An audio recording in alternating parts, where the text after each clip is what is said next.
Thank you, Henry. I'm really excited about our next session. We have a panel of experts that will uncover the hidden habits of viewers. We'll be asking some really big questions like, what's really behind a view? Are all views created equal? What truly keeps our attention? And are consumer habits really changing that much? So here to pose these questions to the panel, we have Jack Benjamin, our senior reporter at the Media Leader, and he'll be joined by Leah Karam, who's a behavioral scientist and consulting director at Behave, Michael Tull, Insight Business Director at DCM, and Jenny Fernandez, Head of Insights at TikTok, and finally Juliane Beard.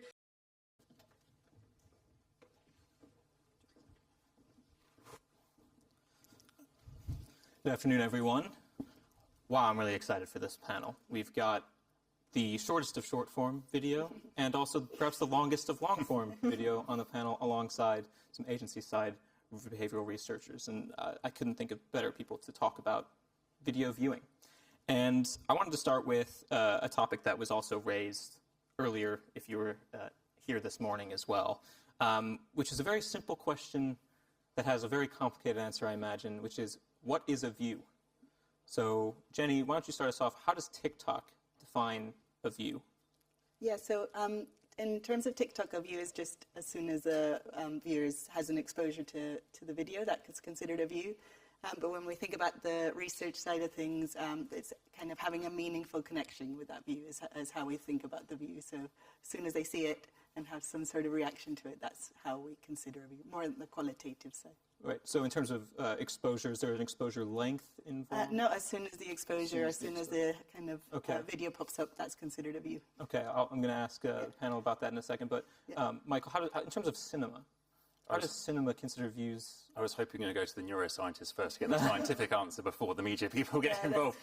But from also, I guess we sit slightly differently in the video world because people are buying emissions, and those emissions translate into people in the room who are watching ads. And then we know from the work with Lumen, because it's the low distraction environment, that they're watching the ads for the vast majority of their exposure. So, but it obviously works in a slightly different way in that you're buying emissions that then translate into ultimately a view where we know that about 80% of your ad, a 30 or a 60, get viewed in that environment. So, yeah, at different ends of the spectrum. The currency is admissions that some people might be in the bathroom or getting a drink or something. But there's a proportion of the audience, and we're doing some work currently looking into that, but actually it's the vast majority of people are there for the ad break, but by the end of the ad break and for the premium positions that sit at the end of the reel. So there's a factoring element of, people in the room factoring for attention to ultimately then get you to an exit point of what the views then look like. Okay, so very different ideas of what a view. Researchers, Leah, why don't you start? What does that sound like to you relative to what your understanding of a view is? So as a behavioral scientist, that's a very broad question because obviously we investigate and dissect every single thing ever. So a view is quite broad in the sense that when you look at short form video, a view can be 2 seconds. If it's longer, the view is maybe 4 seconds, then longer, 6 seconds, etc. So it's quite proportionate. Same with cinema. Obviously, you've got to have different metrics to do that. So from a quantitative perspective, a view can be defined based on the format and the format strategy and what it's looking to achieve from a user perspective.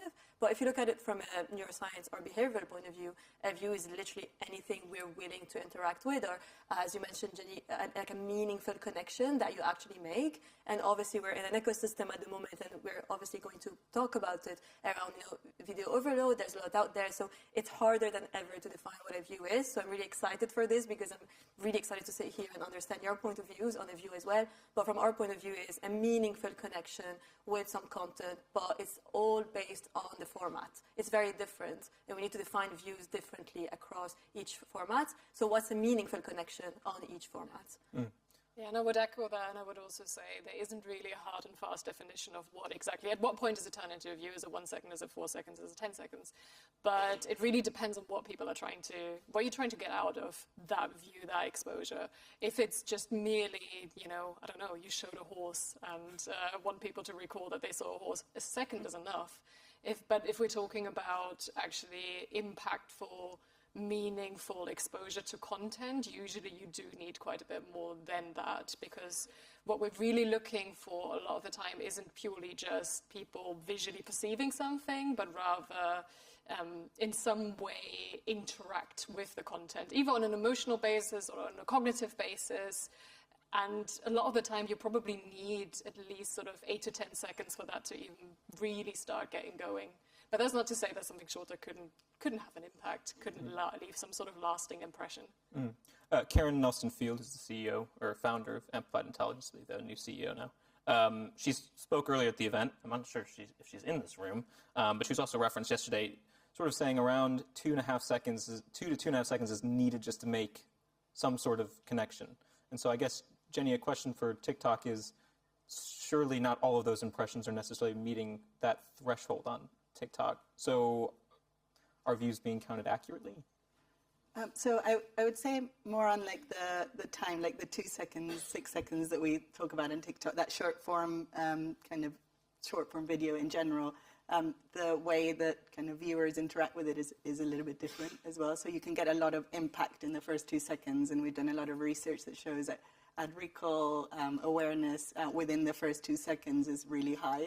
And it's more about like the type of content and, again, the mindset. So those occasions that the user goes to their phone and they're kind of ready to be fully immersed, and they're kind of expecting a short form video, that connection can happen really quickly within the first 2 to 2.5 seconds. You can kind of create that really kind of impactful emotional impact that kind of. So there's a different expectation from the audience, and also the creative, I imagine, would be designed perhaps around those early seconds. Yeah, those occasions where people pick up the phone to be entertained, or they just have a break, and they're in that mindset to kind of be entertained and within a very short space of time. To add to this, obviously TikTok has a For You page. Obviously, it's the core of the platform. So potentially, because it's the default option, and you've got this algorithmic content ecosystem that comes through and shares information that you're interested in, and things that you actually want to look at, then the impact is stronger. So that's why the format itself, I don't know if you see this as well, because of the nature of the content and the way the algorithm is built, then the view is defined quite differently, and that connection and that emotional rapport that you have with the content is actually stronger. Yeah, Do you find as well with this 2 to 3 seconds that you're mentioning, that's usually the time that we're sort of seeing that in that time, a lot of the time people decide whether to actually watch the rest of the content or scroll on. But there's something really interesting about a platform like TikTok, which is that people are already primed to actively interact with the platform. And we actually see that that makes a big difference in sort of embedding information, because people are already sort of cognitively primed, really actively paying attention to what they're doing, because they're about to decide, are they going to, watch this, react to it in some way, or scroll on.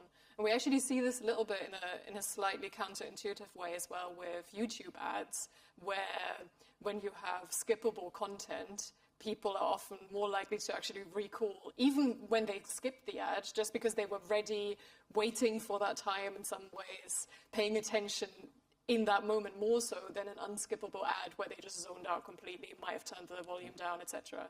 So there's something quite interesting, I think, that gets underemphasized when people talk about those short-form platforms quite a bit. This is quite interesting. I want to make sure I understand this correctly.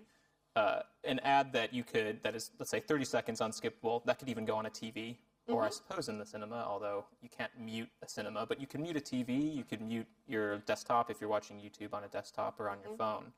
But being forced to actually interact and say, I don't want to watch this anymore, is actually somehow more effective in some times? There's actually some research done with Channel 4 where actually watching TV was classified as more of a relaxing exercise, if you will, than scrolling on TikTok, because you actually, even if you don't think you're making a certain action or you're doing something actively, you are. Because you're obviously scrolling through it. Same with YouTube ads, you're making an action to skip it, so you tend to recall it, you tend to watch it. So again, it's really interesting to look at that, because there's this active behavior that we're not even aware of. We always talk about passive content consumption, but subconsciously there's this active factor that comes into play when people scroll on TikTok. That's why the impact of the view for short-form videos is kind of shorter and stronger. I guess it's interesting. The conversation is often a lot about the number of seconds, but actually what we're seeing is actually the complications. It's not just the number; it's also the mindset, it's the need state, it's what the advertisers actually outcome they're trying to achieve, the objective they're trying to, and what's the right mix of things at any one time to achieve those things. I think there's no necessarily right or wrong, is there? It's what are they trying to achieve, and what's the best ways of achieving that objective. So, So one thing on the nature of TikTok is like entertainment platform, and it is skippable for a reason. It's creating like entertaining content, and that's why it's there. And we want to kind of, the creativity comes up because of it. So that's that mindset of like the why people are going there, to educate or to entertain. And as humans, everyone wants a choice, right? So if you feel like we have more control over it and we feel a bit more involved, it's your For You page, it's in the name. So like people get really like excited to be entertained, and they can make the decisions about how. So that's what's really interesting about TikTok. So it sounds like the question shouldn't be what is a view, but how should we be defining a view, especially in different environments and non-different media channels. And it sounds like there isn't one answer to that question. In terms of video as a very broad idea, has it become commoditized? Is there too much video that any one video is not necessarily enough to make an impact? I mean, we're talking about how many different things people can spend hours on TikTok seeing hundreds, maybe thousands of videos in a given session, depending on how into it they are. Whereas obviously on cinema, there's a bit different. You have a set number of ads placed before the movie that you're there to watch, and that doesn't even factor in TV, YouTube. Is this a good thing? Is this a bad thing that there's so much noise out there? It's a democratized medium. That's, I suppose, a good thing. Yeah, I guess we talk a lot about content, and I'm a bit of a traditionalist from the cinema world. I really despise that word, because I think there's a difference between like there being stuff to watch, and there's a role for stuff to watch where you'll do it every night, just sitting at home watching stuff. But there's a difference between stuff and storytelling and stories, I think. And that's not to say you can't have storytelling in short form social video platforms. You can sit on TikTok and see someone's 12 posts in a 12-part story, but that's different to, I think, just stuff and content that you're flicking through. I think there's different modes of video, and there's still, whilst there is the volume of stuff is a lot more, not necessarily all of that is storytelling. There's still distinct differences in the types of video out there, I think, and then what that means for an advertiser and what you do in those spaces and how you show up and what you can get out of those spaces, I think, is still quite different. So yes, probably from a volume perspective, there's a lot more happening in maybe of content and stuff than storytelling in terms of the volume of video that's out there. But I think there's still a big difference between the types of video and how you can use those in your plan as well. I would add to that as well as like that. There is a lot of content out there, but the kind of viewers have a choice of what to watch. So they need to find content that's relatable to them. And there's a lot of all the communities on TikTok that feel kind of personally relevant. And that's kind of, I think it's not about being commoditized, but it's more about like that choice that you kind of find your kind of what resonates with you as a viewer as well. I'm going to add to this because obviously we talk a lot about, is there too much to watch? It was literally the theme of a conference as well that I had last April, is there too much to watch? And actually we said that obviously there is, but that means that there is actually like a phenomenon that happens that kind of counters this, which is the concept of safe anchoring. Because there is too much to watch, you end up watching the same things. We need to give the users and people, for all humans, more of a choice to be able to really filter out that kind of content in a way that resonates with them. So essentially, a lot of people come up to us and say, "Yeah, I've been rewatching Friends, I've been rewatching this, rewatching that, because I'm so lost. There's just too much. I don't know what I want. The recommendations are not too sleek, So again, we need to really improve the tech behind that, the algorithms behind that, the ways that we share that information. But also, we need to create more diversity of thought. So there needs to be the right balance between content curation and a diversity of thought to get people excited about finding out new things and reading more in a way that's sleeker. That's why format is going to be a huge theme next year as well, in terms of, and you said it, Michael, it's not just about this is right, this is right, this is wrong. No, everything has a purpose. Every type of video, every format has a purpose, but it's about how you add value via those formats and integrate them in the right way. When I scroll through a streamer platform, how can I actually find the things that interest me without being overwhelmed? You know, I've been watching the same stuff for the past 2 weeks. You know, yeah. So I'm not going to say what, but anyway, it was a very interesting show, but I don't think it's on brand for me. So, so yeah, I think we need to give that, we need to do that more next year, and we're going to talk a lot about format and improving the different streaming platforms and even short form platforms. So it's going to be a very interesting conversation next year. I would also argue that it ultimately puts more pressure on advertisers and content creators to create content that actually truly stands out, that truly actually fulfills a purpose. I mean, we can all argue that there's too much video content out there now, and compared to, I don't know, in the 70s when everyone had 1 or 2 channels, okay, we have much more choice now, but it also means that ultimately the content that gets interacted with, the ads, the campaigns that actually get some form of traction, they are the standout ones. And they might be a standout because of personal relevance to a specific group, for example, which can be a very, very powerful thing. Or they can, you know, be things that are truly novel, truly unique, cutting through in some way, emotionally engaging us in a way that's something new, something exciting, or even just speaks to us on a, you know, really underlying emotional level. And I think ultimately it's not, for the consumer, ultimately it's not a bad thing. For the advertiser, I think it creates a little bit more of a challenge, but that challenge ultimately might as well result in higher quality. Right. So I guess the question I want to get at is, how do you create something that does cut through with, you know, let's say that there is a lot of noise. Yeah. Especially on a platform like TikTok, you have to make an impression within, clearly, a very short amount of time. Maybe captive audience in a cinema, very different. I mean, just that difference creates a problem for anyone in the creative industry to come up with multiple different ideas, maybe for the same brand, right? I mean, I'm quite biased, but really, really tap into your audience and your consumer. You know, you've got more tools than ever. We obviously always speak about creating better content on platforms, but at the end of the day, even for movies and all of that, like, listen in and understand the type of entertainment that you want to create and the purpose of that. So really dissect your audience, really understand what would resonate with them, what they see as, you know, emotionally engaging, but also you mentioned that make sure that it's high quality, and I think with a lot of competition comes quality, because then that gets people to challenge themselves and brands to challenge themselves and do better. So really understand your audience, listen in, because they've got more power than ever. We're all consumers. We've got more power than ever. So listen in. There are so many tools to listen into real-world conversations today. Quantify them. Quantify the sentiment. Quantify the intensity of that sentiment. You could use AI to quantify the intensity of sentiment as much as sentiment to understand demand. So I say really dissect that. Create a whole ecosystem around audience strategy and audience understanding to be able to develop things that actually cut through. Put the human back to the equation. I would add too, on the kind of having really strong creative and creating that emotional connection with the user. That's kind of the core, the essence of what needs to be done, and how we get asked all the time, how do you keep up with all the trends? And it's keeping that essence of your brand as well, and like what your brand values are, and like what trends resonate, what types of kind of content you want to put out there.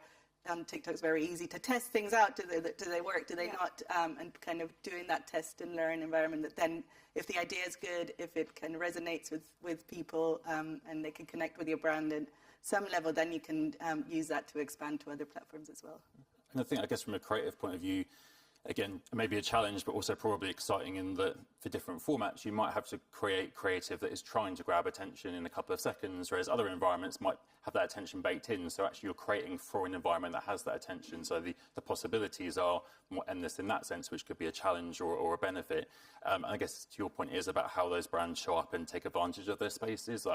Hearing you talk, and I think a good example is someone like Currys, I think, who've infused, talking about things and how they resonate, being very funny in their advertising, creating and crafting well-written, humorous tales that show up on TV and in cinema, but then activating that in a different way on social video, but doing it in a really funny way that mirrors the tone of what they're doing, the brand colours, the staff members, and it kind of works together as a whole strategy, but it's understanding what works in the different spaces to activate that whole overarching strategy and objectives they're trying to achieve, I think. Exactly. Michael, would you say that there's enough tailoring to cinema in terms of creative? It seems like a lot of times, I mean, when I go to the cinema, I see ads that I might see on a TV, just on a widescreen format. Is that by far the most common? Yeah, probably in terms of percentage-wise, you're talking about TV ads being put on cinema, or the longer versions of the same ads you're seeing on TV will be in cinema as well.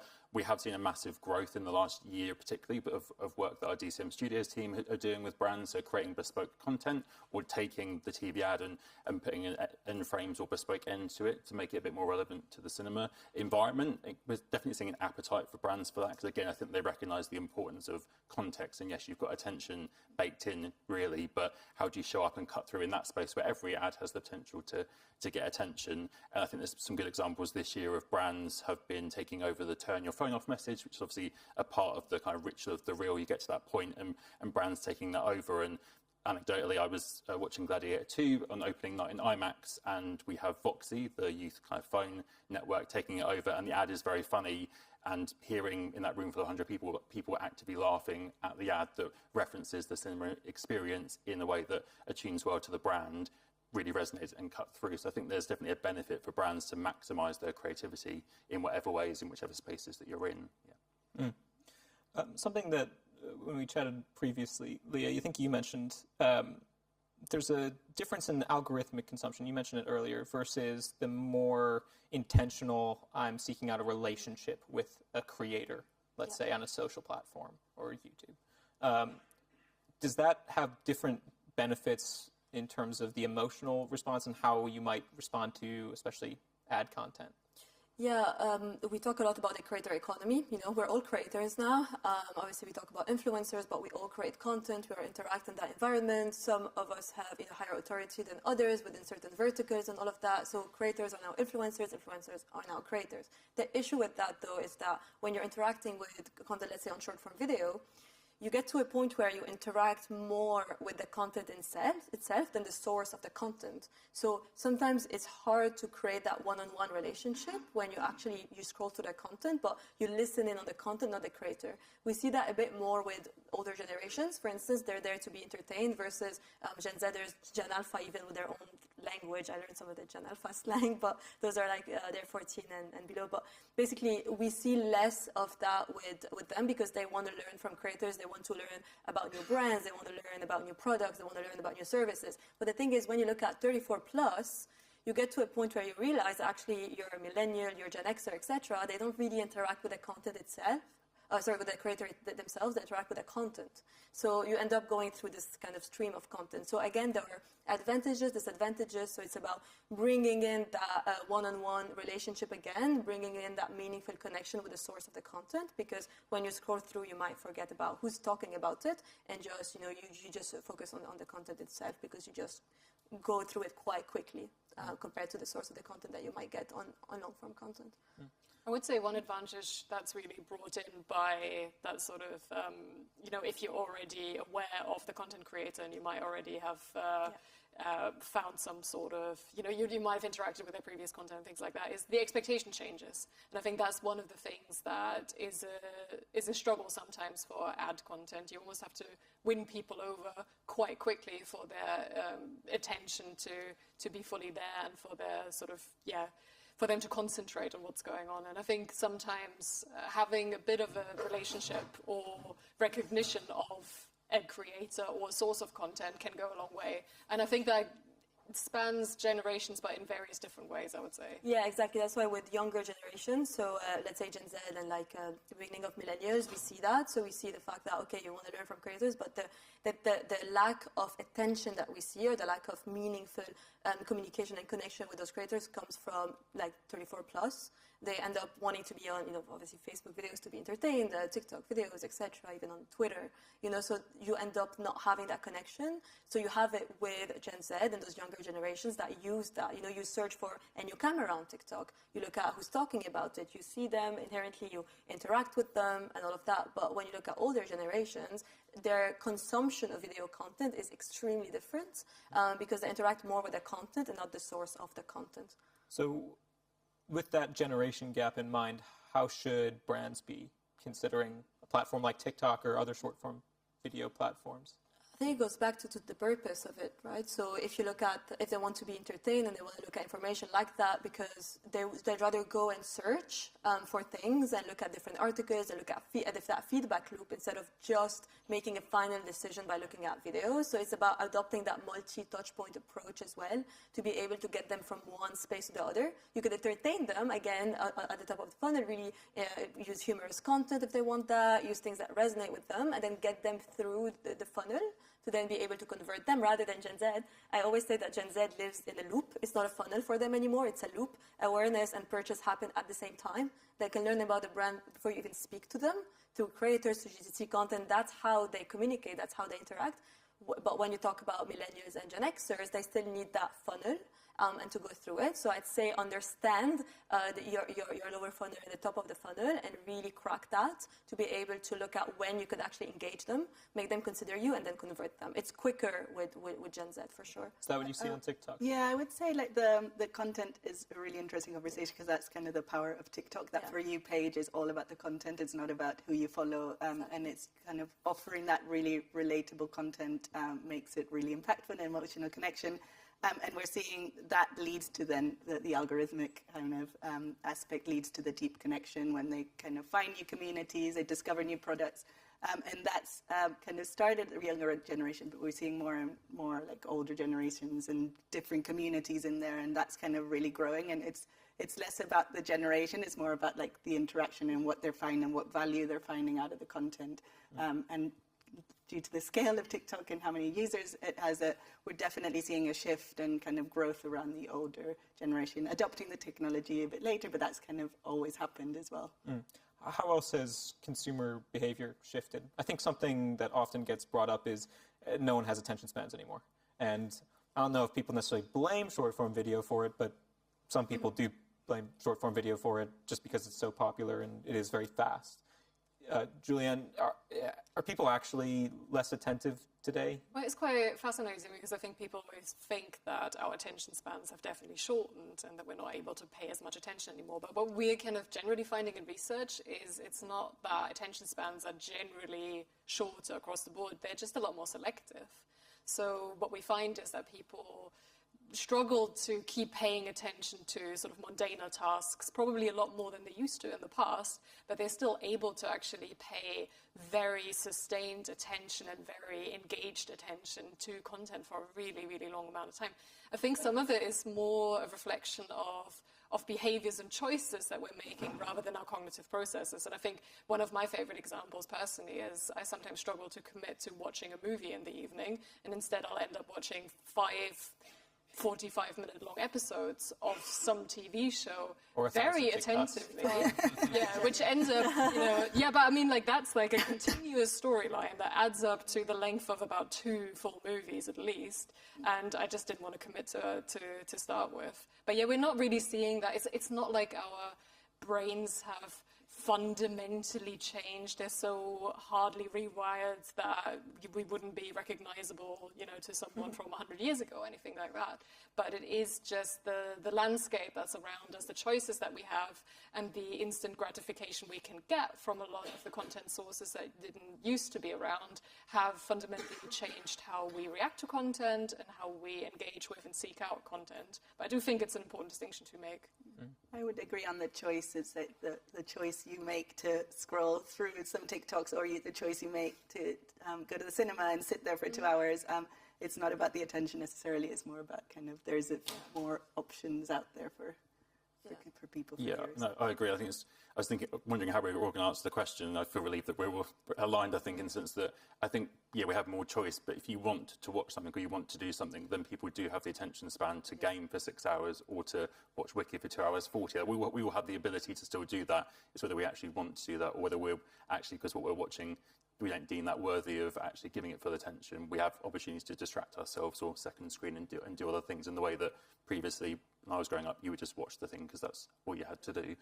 So I think it's just a slightly different variation on the theme, but we will have the ability to pay attention if we want to. The full attention point, I think, is actually really important because, especially, we talk about second screening all the time, especially when you're at home, that you might be watching TV, but you're also on TikTok or reading the news or something like that. in terms of how does that change behavior in terms of what especially advertisers need to be thinking about, whether it's trying to get attention back visually or via audio cues? Obviously, it depends on the channel. I'm curious how advertisers should be making decisions around that. So I think it goes back to Jenny's point, and it's a really important point, talking about communities and understanding what they want to watch, what they look at when they're watching that content. If people want to actually, like, if you want to watch, let's say you want to binge watch like 24 episodes or 48 episodes or something, I'm not going to go into the depth of it.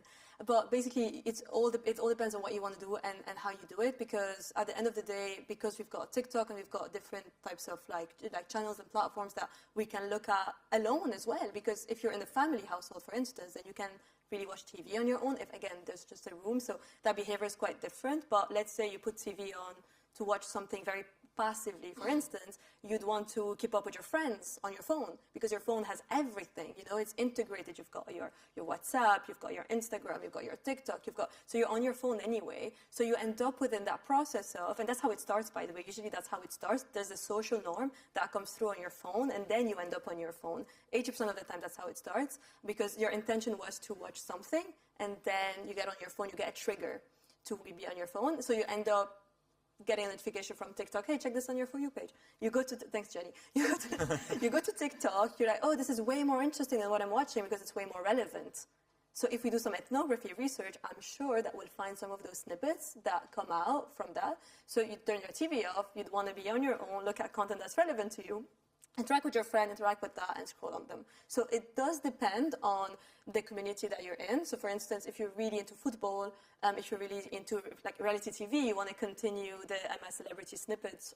I'm not targeting myself, but on TikTok, to look at their feedback, to look at their stories. So increasingly, there's this, within communities, there's this merging of short form and long form content. You watch a football match, oh, you want the results and you want to listen to people and the players. You watch I'm a Celeb, you want to watch the interviews. You want to watch their actual behavior with each other and how they are on TikTok. So increasingly, I'd say there are two things. The first thing is we see that dual screen when people want to access their phone for another reason. So they're on TV, they're on their phone, they find something more relevant. And we also see it when there's this merge of short form and video content, in the sense that, oh, I want to keep up with that show that I'm watching. Oh, I want to keep up with their feedback. Oh, I want to connect with this person. And then you end up within that stream of content. So I'd bring it back to community and the social norms of community in general. It just strikes me. Sorry, it just strikes me as like the biggest headache ever for measurement. Yeah, it is. But that's the thing. So we need, and we talk a lot about that with the team as well. We need to re-measure and re-evaluate effectiveness, because the shock of the new is nothing new, as you said as well, right? So the shock of the new is nothing new, So we need to re-evaluate that. We can't really measure against current behaviors with past metrics and outcomes. We need to really tap into audiences' behaviors. That's why behavioral scientists, neuroscientists, and really understanding consumer psychology is more important than ever, because we need to tap into those need states, into those behaviors, understand with this whole ecosystem that's completely shifting, how can you actually create within our industry a better way of understanding that, measuring against them, and supporting advertisers and getting commercial results from that, ultimately offering value to the users. I would say also that kind of passive, moving from passive to active, is kind of that double engagement in terms of measurement. We know from our research that it actually amplifies, like having a TV ad and then having the TikTok version amplifies your measurement performance on awareness, on recall. So measuring like the holistic view of what's going on in the mindset of the viewer, and kind of being aware of that it's not just about the passive or the active, it's kind of the combination of both. And there's a lot of like measurement kind of techniques too. And to come back to the point around sound and vision, I think ultimately, sound on and full screen vision is ultimately the peak of what you should be trying to achieve. I think Box did some work around earning attention. I think the stat was when you're distracted, you're 20% more likely to remember what you hear than what you saw. So it shows the double benefit of having audio to back up the visual. Obviously, from our perspective in cinema, you hope there's much less distractions and the volume is so loud, the screen is so big that it interacts that. But on other screens, I think that's what you should be aiming for, and having that double benefit of having sound and vision ensures that at least something's going to cut through rather than just missing everything. I would say people do, though, there's something about that sort of uninterrupted view that's put on a pedestal that I don't think it actually belongs on. Because what we're seeing is even when people have been in the past just watching a program or an ad, or even when they are sat in front of the TV, or even to some extent in the cinema, slightly less so, you don't always get full attention just because someone is listening or is sat there looking in a direction, looking at the screen, technically being able to hear everything that's going on. Attention ebbs and flows, and I think a lot of our behavior now with the dual screening and introducing secondary tasks, etc., is more of a reflection of that and can result in problems if that ultimately then completely draws the attention away from the program. But it's more of a reflection of these attentional patterns that we've always had and always seen, than that they are or creating that, essentially. And I think that's really important to be aware of in creating content more generally, because we have there's lots of dips roughly every 10 seconds or so. We probably stop paying attention, and lots of people sit there and technically watch something but have other things going around in their head. That means after half an hour they can barely tell you what's actually been going on. And we've done some research on TikTok too that kind of within short form video is that attention is slightly different. So the peaks kind of go up in the shorter versions of it. So it's still that same behavior, but it's kind of all shortened. So keeping that really good creative that has like suspense throughout the video is like engaging enough to keep you going in a shorter form.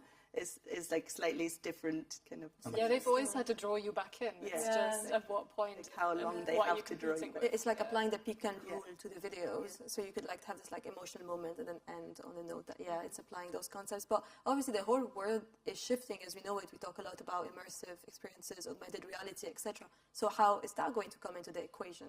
Again, we need new like measurement. We could obviously talk about like the fact that we obviously, when you talk about that ages ago when 3D started to happen, everyone was excited for Avatar. A brand new foundation happened, a brand new foundation came to life. So the same is going to kind of take place now with augmented reality and those experiences.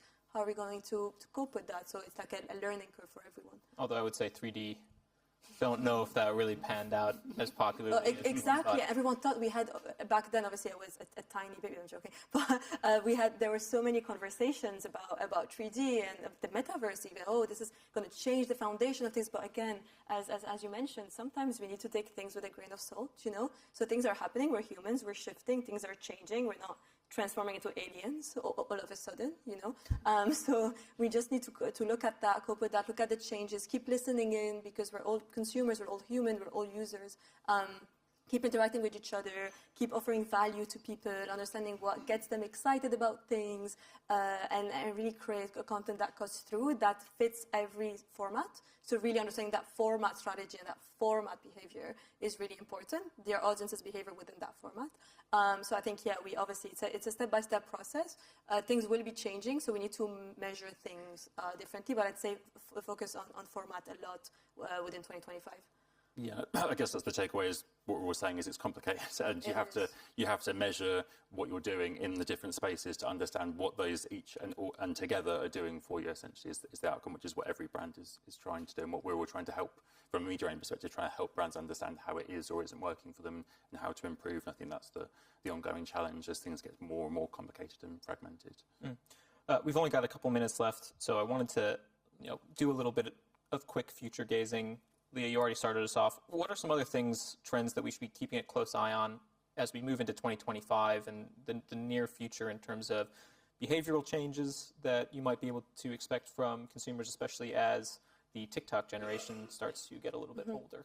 I mean, that's me. I'm part of that, and I feel like my knees are starting to creak a little bit more. So to start off, obviously, with TikTok, remember in 2019, everyone TikTok was starting out and all of that. Obviously, back then it got acquired by Musical.ly, so a lot of the users were quite young. Then it aged up, right? It aged up. It became something that we all look at, we all adopt. We search on TikTok, we connect on TikTok, regardless of your age. So obviously, like short form content, it goes without saying, it's going to keep booming. The creator economy, we always talk about the value of creators and how the industry is going to grow to 200 billion in 2030. So we talk a lot about the creator economy and within the communities and how to integrate that. So there's going to be more conversations, more of a process, more of a boom of the influencer marketing industry. We're even talking about behavioral influencers. So how can we better connect people influencers and creators to brands. So a lot of conversations about creators as well. Obviously, short form and long form. So in the past 2 years, we've been and brands have been experimenting with continuing a story, that storytelling, from long-form content to short-form content to amplify that. So kind of the marriage of the two of you, just really amplifying that. So there's going to be more of that. You could continue that story. You could grow with creators. You can understand the kind of the behind the scenes in a bit more depth. So I'd say focus on the format. So again, test and learn, know your audience, and create different strategies across different formats. This is really important. The second thing is focus on creators and influencers and understand how you can better leverage them so they can communicate your brand. For example, like Disney Plus just hired creators to do the red carpet because they know that those creators have a huge following to then amplify a certain movie. So really, really, really capitalizing on that is going to be really important. And I'd say that the third one would be obviously focus on communities and grow that, really understand what consumers want, how you can actually understand them. And remember, it's not, you shouldn't have the answer tomorrow. You shouldn't have the answer next year. It's a process. It's very bespoke to each industry, each category, each brand. So it's about making sure that you get the best out of them for your objective and experiment with that and work with the right people to do that. So as Michael said, there's no set answer, and it's the beauty of it because you can really experiment with it and leverage all those tools and all those processes to create something really impactful. Juliane? In the absence of set answers for all the industries, etc., I have one challenge that I'd like to see resolved in some ways, which is, we know that active engagement with content really drives so many positive metrics for an ad, and I'd like to see more interactive ads developed in a way that's actually fun, engaging, and is giving a benefit to the viewer as well. Because I think some people are trying to do it, but it's mostly still very early stage and not very successful. And I feel like we must be on the cusp of something a bit better. I thought there was going to be more of that bouncing QR code at the Super Bowl a couple of years ago. I haven't seen hardly anything like that. So to your point, yeah. Michael, what about at DCM? Well, I'll just briefly say that this time next year, our new Avatar movie comes out, so 3D is back. It's back this time next year. You never know. So, yeah, but I think what we're seeing is cinema emissions keep growing, audiences keep coming back, and this month in particular having a huge month. So I think there's still, even in a world where people have access to more content and enjoy so much short-form content, actually there's still a desire for long-form storytelling in that environment as an event out with the people you care about. So it's that both of those things will happily coexist together and will continue to do so because they provide different things for people, I think, is the benefit.